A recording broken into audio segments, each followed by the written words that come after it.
I have found 5 languages that I think are worth learning next year because each of these languages helps you with something very special. One helps you get jobs, another helps you live abroad really easily, and another literally makes you happy. You'll see. So if any of these things are important to you, well, you're about to get a big shortcut. I've learned 8 languages myself. I've written over 25 language books, so it wasn't easy for me to pick just 5, but I want next year to be your best year ever. So I have done it. Let's see what's on the list. Schritt für Schritt. Im Marathon gibt es diesen Moment, wo du denkst, ich kann nicht mehr. Now, I don't know about you, but I think German doesn't get enough love. It's got this reputation for being a harsh or robotic language, but it's actually super logical, expressive, and secretly quite fun. Give it a chance and it pays you back handsomely, I promise. And right now, German just makes sense. It's still the most widely spoken language in Europe, so it doesn't just look good on your CV, it gets attention. It tells people you're serious about your future. And here's the thing, German companies hire a lot of people in the US. We're talking nearly 900,000 Americans, but even big American companies love it when you speak a bit of German. So if you can hold a simple conversation, nothing fancy, suddenly you are interesting. They will remember you. Know why? Because almost nobody chooses German, which is great news for you. So whether you're into software, engineering, AI, green tech, sustainable architecture, logistics, I don't know, building robot dogs, German is a total power move. Let's look at how it works. Ernsthafte wissenschaftliche Antworten auf absurde hypothetische Fragen. Yeah, I know German can feel a bit intimidating at first, but look how lovely and soft. This is not intimidating, is it? German's lovely. You'll see these long words, capital letters everywhere, a bunch of strange new letters, and words like der, die, and das, which apparently all mean the. And why are there verbs at the end of the sentence? Well, it's simple really. German is very structured. German likes to show you exactly who is doing what. So every little word has a job. The capital letters just make the nouns pop instantly when you read, so they're easy to identify. And it's true, der, die, and das are all different kinds of the. They tell you the gender of a noun. Take wolf, for example, everyone's favorite word. Wolf is masculine, turns out, so you say der wolf. But that little the changes shape depending on what Mr. Wolf is doing. It's just a pattern to get used to and actually helps make the sentence clearer. And those 4 fancy letters, they're so nice. This one's just a double S, and these 3 umlauts clean up some vowel sounds.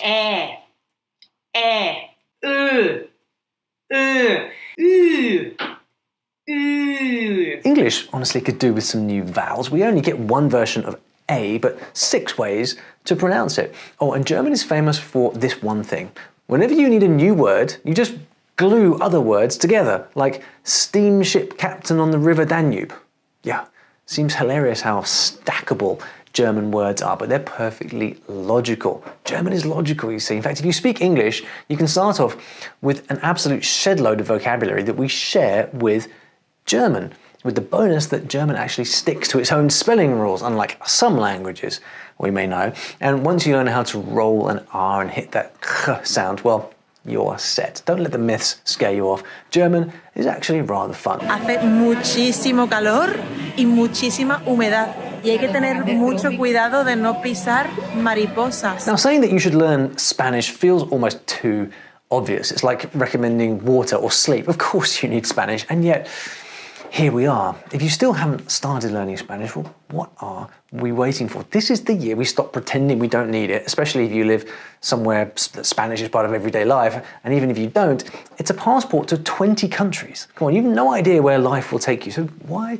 limit yourself? I will never regret learning Spanish. It's a major reason that I have this channel right here and I've written my books. It's just like no guilt, just opportunity with Spanish. Plus, Spanish makes you useful in places where English alone doesn't cut it, like the entire US Latin America market. We are talking healthcare, education, logistics, sales, media, tourism. Spanish gives you legit real-world employability. And hey, if you took it in school but remember absolutely nothing, it's not your fault. School Spanish is kind of broken.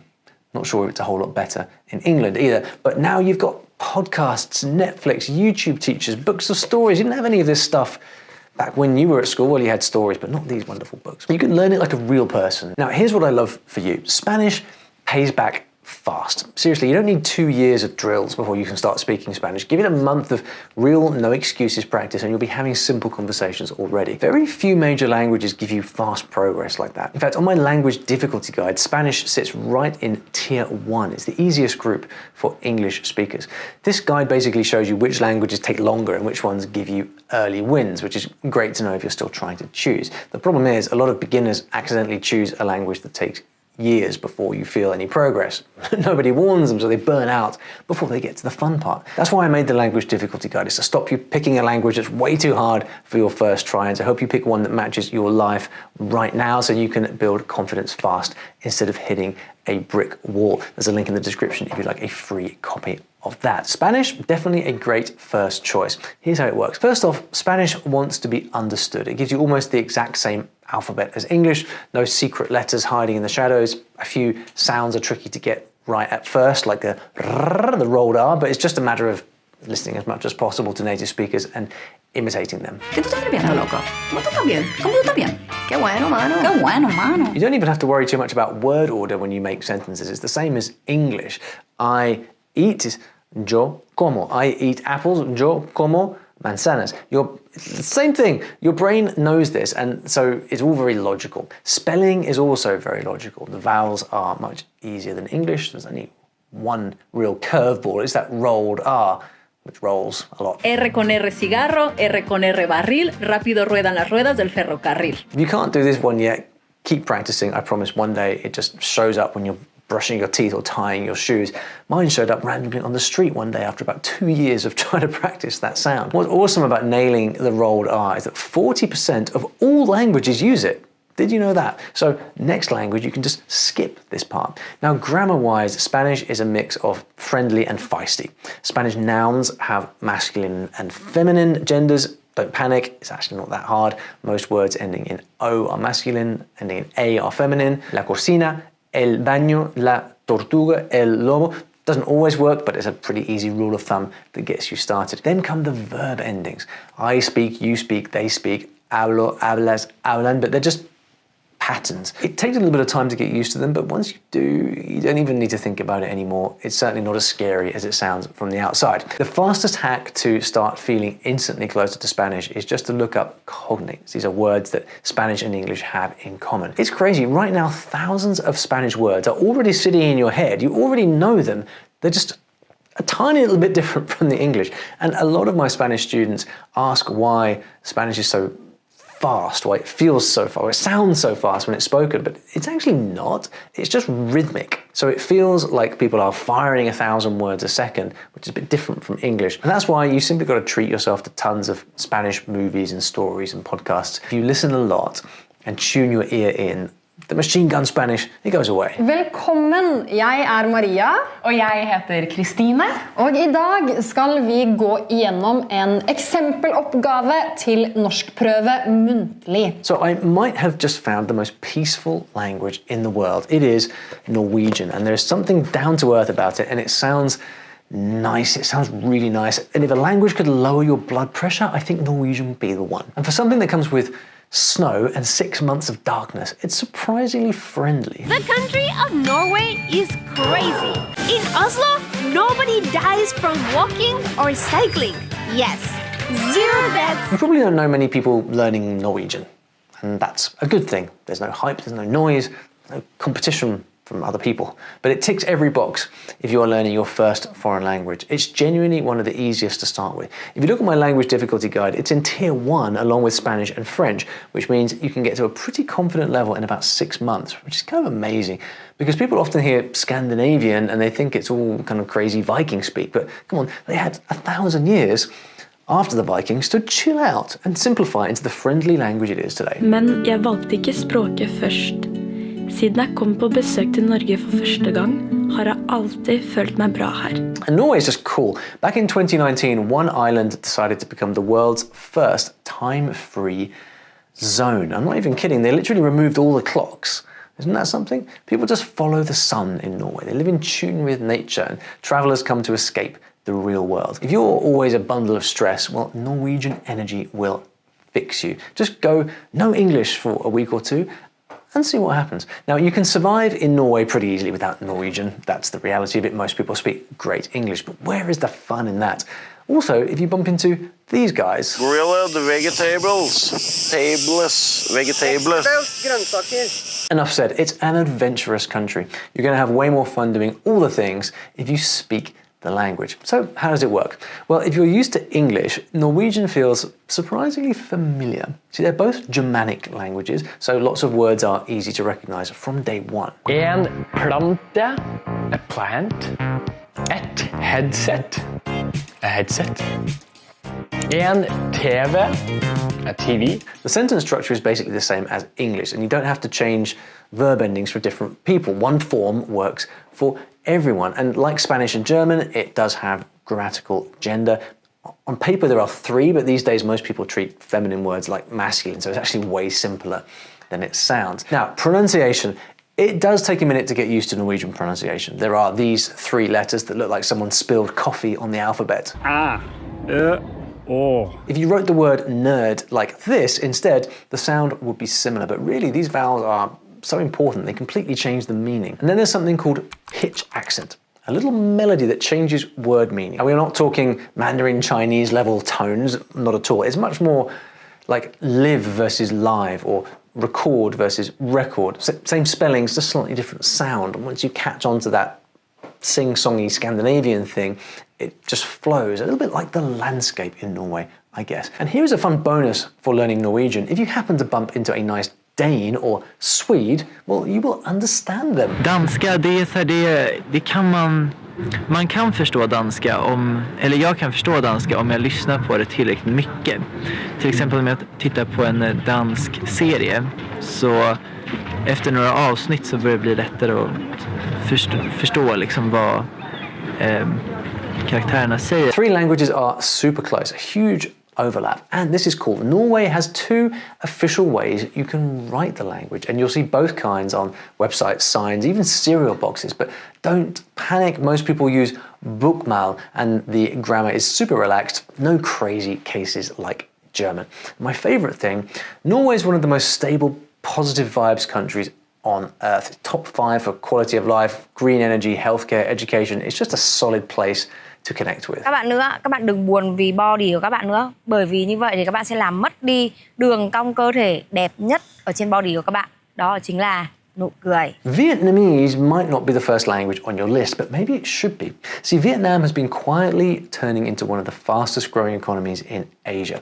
Apple, Intel, Samsung, they're all setting up shop here. Why? Well, it's part of something called the China Plus One strategy, which basically means don't put all your eggs in China, have a plan B. And Vietnam is a great plan B. That's why Apple is building devices in Vietnam now.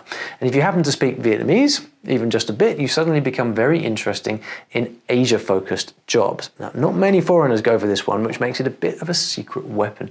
But don't worry, it is not all factories and tech.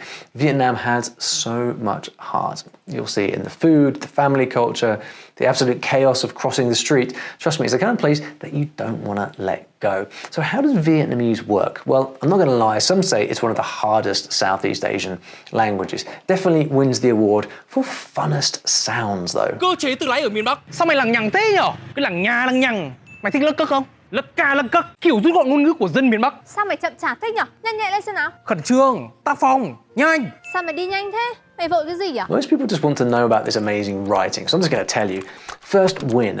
Vietnam writes with the Latin alphabet. There you go. So when you see A, E, O, your brain says, I know you. But there's a trick. Vietnamese gives those letters new jobs. You see, the alphabet actually has 29 letters. They swapped out F, J, W, and Z for a bunch of new ones, mostly vowels. And those squiggles above them, they change the sound.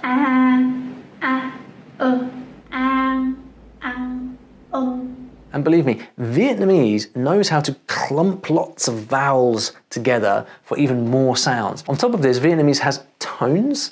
That's what all those other little marks are for. They tell you how to change the pitch of your voice. Have you ever say like, come on, come on, something like that? But no, it is pronounced cảm ơn mưa. Many foreigners say it's mua. Mua is not mua. So, the thing that you remember when you look at the smile. Mưa. Tones are kind of a bit mind-bending for us English speakers when we first come across them. They're basically voice directions. They tell you whether a word should go up, down, or I didn't really do that very well. Go up, yeah, you get the idea, or stay flat. And if you get the tone wrong, well, the meaning of the sound or the meaning of the word changes. But if you keep listening to native speakers, your ear really does adjust. It's just difficult at first when you're not used to it. And you're going to love this. Most Vietnamese words only have one syllable. No, really. So does that mean they're easy to learn? Well, mostly. It won't seem like it at first because it has this weird spacing rule. So instead of spaces between words, they put spaces between syllables instead. So it looks like every syllable is its own word.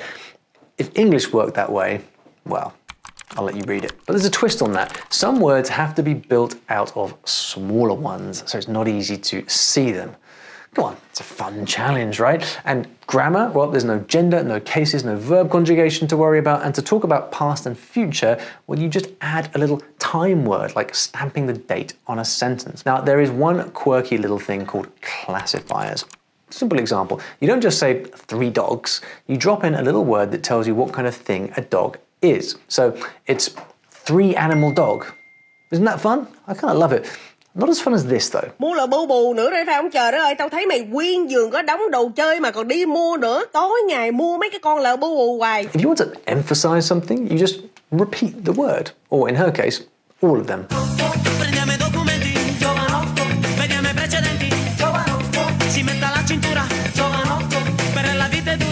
Italian, it's not the language you learn because you need it. It's the language you learn because life is short and you're allowed to want beautiful things. Seriously, not many people wake up saying, I must master Italian for my corporate future. No, people fall into Italian because Italy gets under their skin, the food, the feeling, the iconic films, music, art, fashion, that dream of spending a summer in Tuscany or riding a Vespa along the Amalfi coast. Come on, you know exactly what I'm talking about. Italian pulls you in even when all you know is ciao. Oh, bella ciao, bella ciao, bella ciao, ciao, ciao. And I'm not saying you can't use Italian for work. You can. Luxury brands, hospitality, food and wine import, translation, travel. There's definitely a lane there. It's just not usually the language you pick for spreadsheets. You pick it because it makes the world feel richer and the opportunities become a bonus. And here's something you'll notice fast if you haven't already. Italians don't speak a language, they perform a language. Every conversation is a full body experience. If you're not using your eyebrows, are you even speaking Italian? Of course, eventually the grammar does show up, but it's not here to hurt you, I promise. It just wants your attention. See, Italian is all about rhythm and vowels. And the other reason why my English is very bad is because it's full of consonants. The Italian language is based on vowels. You can just use vowels if you come to Italy. Okay? You can say, eh, we, au, which means carbonara. This is.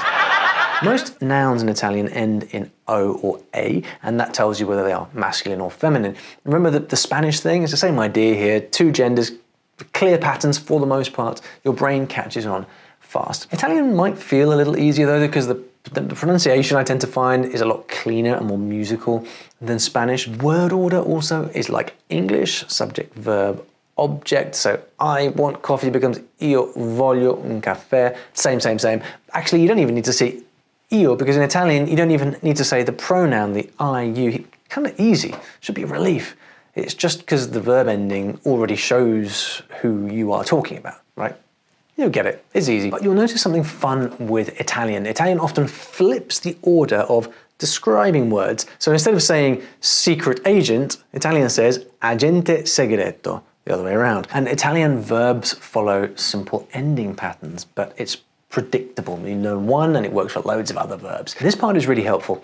Italian has lots of tenses, past, present, future, but you can get away with a simple hack in the beginning. You just start with the present and then learn a really common past tense called the passato prossimo. You can talk about most things with just those 2. And when my language guide says it will take 6 months for Italian, that's nothing for a new language. I mean, I literally flew to Venice and had conversations in Italian after only 3 months, and I looked exactly like this. I was pretty cool. Not really. And if you want a simple roadmap to learn any of these 5 languages quickly enough for the fun times to start, I got you. I made a video breaking down the easiest way if you're starting from zero, and all of my best methodology tips are in there. Go and watch it right now.